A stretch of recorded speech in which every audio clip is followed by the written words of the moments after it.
ఇదిగోండి మధ్యలో bridge పడిపోయిందంట, rail bridge అనమాట. ఇది సముద్రం మీద కట్టిన బ్రిడ్జి రామేశ్వరంలో. ఇదిగోండి ఆ లాస్ట్లో ఉన్న బ్రిడ్జ్ మాత్రం ఇప్పుడు రన్నింగ్లో ఉన్నదనమాట. అది మోడీ గారు కట్టించారు ఇది అంటున్నారు. ఇది బ్రిటిష్ వాళ్ళు కట్టించింది అనమాట. ఇది తర్వాత మోడీ గారు, ఇందిరాగాంధీ అందరూ కలిపి ఒక్కొక్కటి బ్రిడ్జ్ నిర్మించినట్టున్నారు. సో ఇది మాత్రం ఐకానిక్ బ్రిడ్జ్ ఏదో అంటున్నారు రామేశ్వరంలో.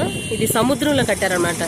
మనకి ఆంధ్రాలో గోదావరి మీద, కృష్ణా మీద ఇలాంటి బ్రిడ్జి కట్టారు. కాకపోతే ఇదేంటంటే సముద్రంలో కట్టారు. చూడండి అంత దూరం చూసినా సముద్రమే కనిపిస్తుంది. ఇంకా బ్రిడ్జిని అంత చాలా ట్రాఫిక్ ఎక్కువగా ఉంది. అది పాత బ్రిడ్జి మధ్యలోది, అది కొత్త బ్రిడ్జ్ అనమాట. ఇప్పుడు ట్రైన్స్ తిరిగే దాని మీద తిరుగుతుంది. మనం రామేశ్వరం వెళ్ళాలన్నా, మన ఆంధ్ర రావాలన్నా ఆ బ్రిడ్జ్ మీద నడుస్తుంది అనమాట ట్రైన్. చూడండి ఎంత ట్రాఫిక్ ఉందో, అందరూ యాత్రికులతోటి ఫుల్ బాగుంది. నదిలో చూడండి మనకి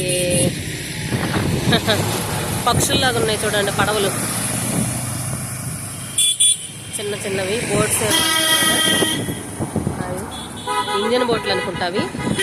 అంటే లంగరేసి ఉంచేశారు, ఆపినట్టున్నారు, లంగరేశారు.